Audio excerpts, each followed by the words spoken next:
Hello, welcome back to my YouTube channel. And if this is your first time stopping by, I'm Lady Pavo, also known as Luna Damante. And today I'm going to be talking about crying, knowing when you need spiritual help, and some other brainstorm. If that's something that you're interested in, stay tuned, okay? So, straight off the bat, I'm just going to drive right into it. If a dog knows when it's being mistreated, you should know when you're being mistreated, okay?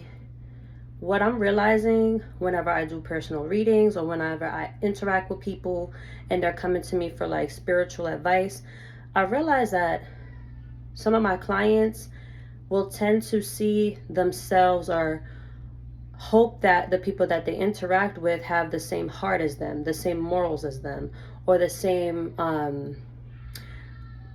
love within them. And mind you guys, the house is bumping because the children are up and they are, active and energized. So if you hear any background noise, that is why. All right. So what I'm realizing is that like people will try to project their love and their healing energy on other people, and they tend to see like the light in everybody. That's a positive thing, but that can also be a very toxic thing if there's no balance, right? So normalizing treating people accordingly and holding people at the place that they place themselves, okay? Because you can get all the signs of synchronicities, and for some reason I'm not sure if it's like being in a state of fear, or having like this self-doubt, like, oh, maybe I might not find something better, that has people in these restrictive relationships or these toxic relationships. And I just feel like, if you're just using common sense, or if you're just going right back to what I said before earlier in the video, if a dog knows when it's being mistreated, you should know when you're being mistreated. Okay, like you don't need to really reach out to a person to ask them if I'm in a toxic situation. You should know when you're in a toxic situation, or maybe some red flags or some type of uneasy feeling. Always follow your gut and trust your intuition, because I feel like people will overstay in these relationships that don't serve them. And you're getting all these signs. You're getting, all the signs of people not being considerate, all the signs of somebody not reciprocating the love and the energy that you get. You're feeling all emotionally and spiritually drained and depleted. Well, there's a reason for that, okay? So, just really paying attention to the signs.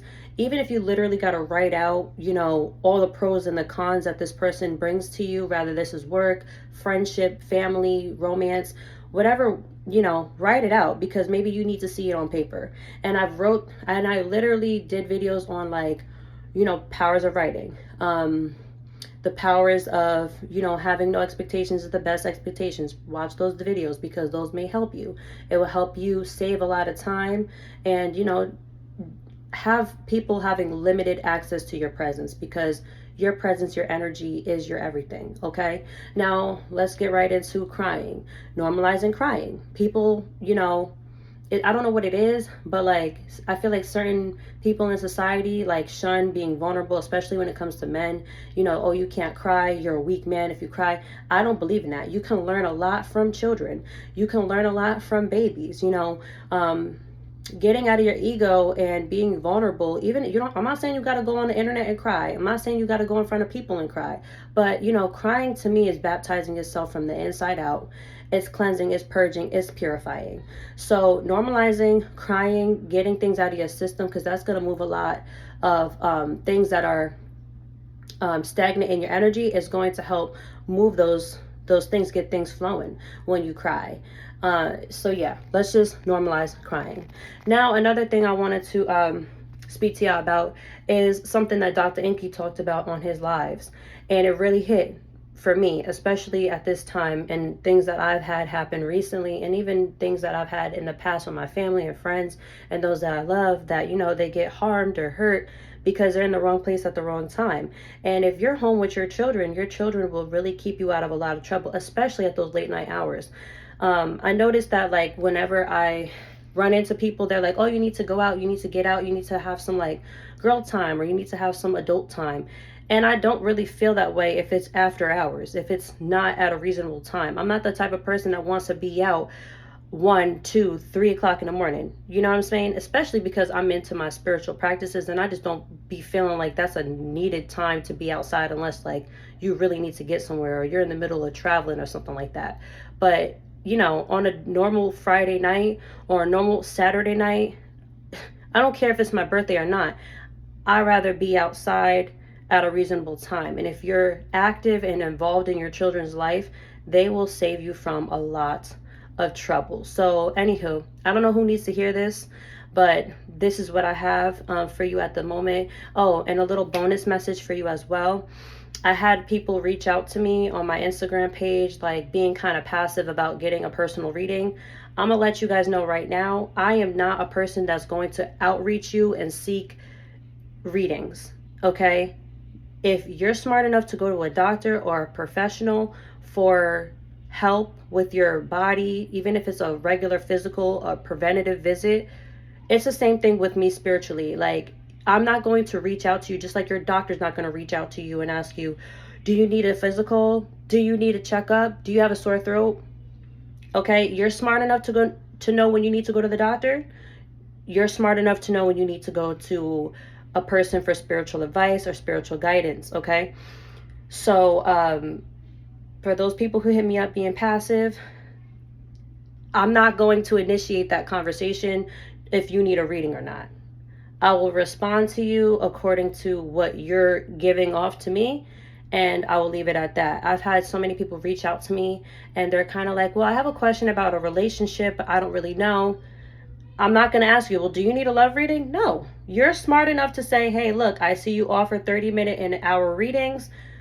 When are you free to schedule a visit or an appointment or something like that, like a virtual visit? Because I do my readings both on the phone and on FaceTime. I'm going to start offering email or text message readings. I'm just trying to figure out what works best. I'm actually talking to a few of my returning clients and getting information and feedbacks on what they think would be best for them. But, yes or no questions are free, but I'm not meditating on those type of things unless it's a personal reading, because that takes a lot of energy, especially now that I'm pregnant. It takes a lot of energy. So, be mindful of that.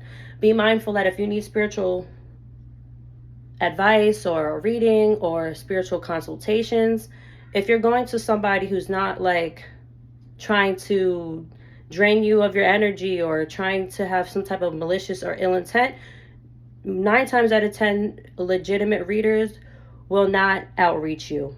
You will reach out to them, and then they will let you know what services they provide. But anywho, that's what I got for you guys for today. If you have any other points that you would like to elaborate on, please go ahead and comment it down below. Like, share, subscribe, and comment. Hit the subscribe button because I'm getting more active with posting.